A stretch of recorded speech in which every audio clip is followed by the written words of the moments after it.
Welcome to the deep dive. If you're running a service business, maybe you've hit that point where you feel, well, capped. Yeah, like there's a ceiling on your earnings, maybe how many people you can actually help. Exactly. It feels like you're trading time directly for money, and there's only so much time. Mm-hmm.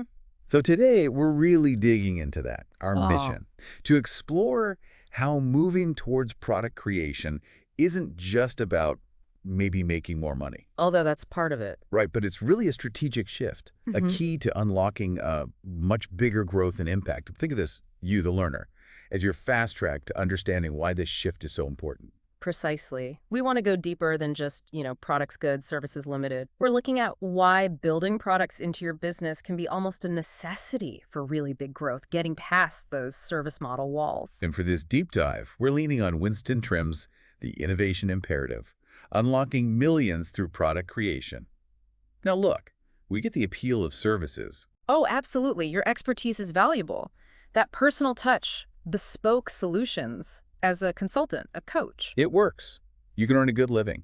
Maybe you're charging, say, $200 an hour, putting in the hours, making a solid six figures. And that's great. That direct exchange, expertise for money, it's the bedrock for so many successful businesses. But, and this is Trim's core point, there's that built-in ceiling. Your income is just fundamentally tied to your available hours. Right. You can raise your rates, sure, but only so far, The market dictates that, yeah, or you work more, which leads straight to burnout. We've all seen it. definitely. And then there's scaling. If the service is you, growing means, well, cloning yourself. Yeah, basically. Or hiring, but like Tro Notes, you're scaling people, scaling time slots. It's not quite the same as scaling your actual knowledge, your IP, in a big way. It's a fundamentally different scaling challenge compared to, say, a piece of software you can sell infinitely. And Trim really highlights how linear service income is. Your earnings graph just kind of follows your build hours. Yeah, it's very one-to-one. You don't get that potential for exponential growth you see with products where money can come in while you're, sleeping or on vacation. He even mentions a stat, doesn't he, about solo consultants hitting a revenue wall. Yeah, that most, regardless of their hourly rate, kind of top out because they just run out of hours to sell. It's a time constraint, pure and simple. And let's be real, it's draining. Being on constantly, that personalized delivery for every single client. Takes a huge mental and emotional toll. Plus, your income is directly tied to you being there, being healthy. Take a week off, get sick, poof, income dips. Right. So just to be crystal clear, Trim isn't saying, and we're not saying, service businesses are bad. Not at all. They're crucial, often highly profitable. But if you're aiming for, really substantial, maybe even generational wealth, or reaching way more people without being hands-on for every sale. Then those limitations of the time for money trade, as Trim puts it, they become really obvious. Okay, so that's the ceiling. Let's flip the script now. Let's talk about what Trim calls the product revolution. Right. Products. Physical things, sure, but also digital stuff, courses, ebooks, software, templates. The key idea, the big shift, is you create it once. Once. And then you can sell it again and again and again, potentially to unlimited people. Without you needing to be directly involved in every single sale or delivery. And the scalability Trim talks about is just, wow, But- especially digital. Oh, yeah. That digital course, once it's made, the cost to sell one more copy is what? Practically nothing. Compare that to onboarding a new service client. Huge difference in your time investment. Exactly. And that's what opens the door to exponential income. Your revenue isn't just tied to hours anymore. It's tied to the value delivered, the reach you achieve. And that's where earn while you sleep stops being a cliche and becomes like actually possible. Your product's out there. Your marketing's working. Yeah. Sales can happen 24/7. And it boils down to leveraging your intellectual property, right? Yeah. Your unique knowledge, your methods, your creativity, You package it up, turn it into an asset that can be reproduced and distributed widely. which lets you help way more people than you ever could one-on-one. Plus, think about the freedom, Yeah. the flexibility. More control over your time, your location. Your income isn't solely tied to being somewhere specific, doing something specific right now. Like the author Trim mentions, earning royalties years later. Or the app developer getting subscription fees from all over the world. It's a fundamental shift, moving from delivering value personally, hour by hour. To packaging that value and getting it out there efficiently. But, and this is a huge but, That trim hammers home the biggest mistake people make. Oh, I know this one. Building something based on what they think is cool. Exactly, based on assumptions, something they want to build without actually checking if anyone wants to buy it. Yeah, building a vacuum All instead right. of really understanding the market. Right. And that's the art of product innovation, according to Trim. You have to be a keen observer, understand people, understand the market's needs, its desires. The core idea. Create something the market actually wants, something valuable, something people will pay for. And to do that, you've got to get laser focused on two things: pain points and pleasure points. Unmet needs and unfulfilled desires. Let's tackle pain points first. What are the frustrations, the challenges, the things that just bug people day to day? Yeah, the roadblocks, the headaches. Think about entrepreneurs again. What drives them nuts? Oh, time management, definitely. Feeling totally overwhelmed, can't prioritize. Marketing, so many feel awkward, don't know where to start. It's a huge pain point. Finances too, right? Budgeting, profit margins, investing. It can be baffling. Finding new clients consistently, that constant pressure. Exactly. These are the kinds of problems that products can be designed to solve. So how do you find these pain points? Trim says, listen, actively listen. Where? Online forums, social media, networking events, client calls. What keeps coming up? What are people complaining about? Makes sense. Reading reviews too, right? For existing stuff in your field. Yeah, see what people hate about current solutions. Or use surveys, interviews. Just ask directly, what's your biggest challenge with X? Trim also suggests looking at your own struggles. Good point. If it frustrates you, it probably frustrates others like you. And even check search queries. What are people actually typing into Google? That tells you their immediate problems. Okay, so that's pain. What about the flip side? Pleasure points. Yeah, the aspirations, the desires, what positive outcomes are people aiming for, the if-onlys. The wouldn't be great ifs. Right. For that entrepreneur again, what's their dream state? More free time, Yeah. definitely. For family, hobbies, just breathing room. Consistent client flow, maybe? That peace of mind? Oh, huge. Yeah. Financial security, obviously.